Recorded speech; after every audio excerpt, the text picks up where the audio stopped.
আসসালামু আলাইকুম রহমতুল্লাহি ওয়া বারাকাতুহু। যাই হোক, কালকে আমি ভিডিওটা আপলোড করে পাইনি। এখন থেকে ইনশাআল্লাহ প্রত্যেক দিন আমি একটা করে ভিডিও দিন আপলোড করি।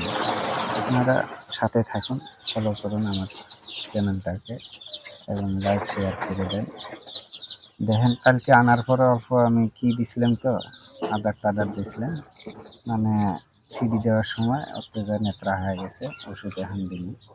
তো ওই জন্যে ভাড়াগুলো অল্প ধরেছি। এই ভাড়াগুলোর দাম নিচ্ছে 100 টাকা করে এরা।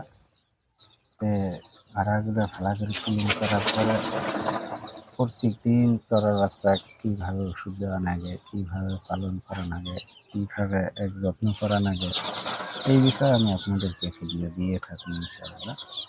তো যাই হোক, আমার এটা একটা স্বপ্ন আছে, আমি এই বাচ্চাগুলো পালন করবো।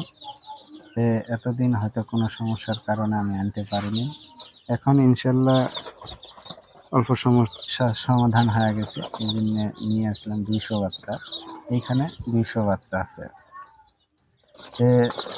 যাই হোক, যদি পানির পানিগুলো অল্প কি অনুমান করে দিবেন। পানি যদি বেশি হয়ে যায়, হয়তো পানি পড়ে যাব, দানাগুলো ভিজে যাব। এখন দেখেন, চড়া বাচ্চা আনার পরে চাঙের মধ্যে তো ডাইরেক্ট দেওয়া যায় না বাঁশের কিছুর মধ্যে।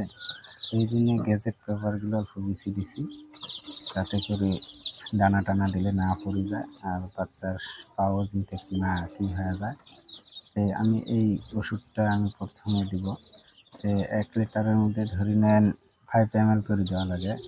এই জায়গার মধ্যে 1 লিটার পানি আড়ে নাই, এই জন্য আমি ওষুধ অল্প কম করে দেব। হ্যাঁ, 2.5 ml জাতীয় অল্প কম করে দিব, যাতে করে মানে বেশি না হয়, বেশি হলেও আবার সমস্যা হয়ে যাবে।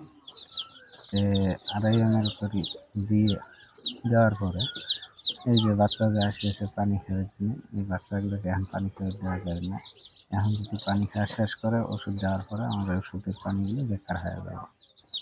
অল্প হাত দিয়ে খেদাখেদি করা নেব, যাতে করে পানিগুলো খাবে না পায়। এখন দেখেন, ধরনের ইন্টারেস্ট থাকে আমার। ধরুন, সাইড হিসেবে বাড়িতে এমনিও আমি সবসময় বসে থাকি, কোনো কাজ কাম আমার বাড়িতে অত একটা নাই। সেই জন্য ধরে নেন বাড়িতে যদি আমি থাকি, তা আনলাম ইনশাল্লাহ। দেখি আল্লাহ কতটুকু সফলতা দেয়, কতটুকু আল্লাহ এর মধ্যে কী করে, সাকসেস করে।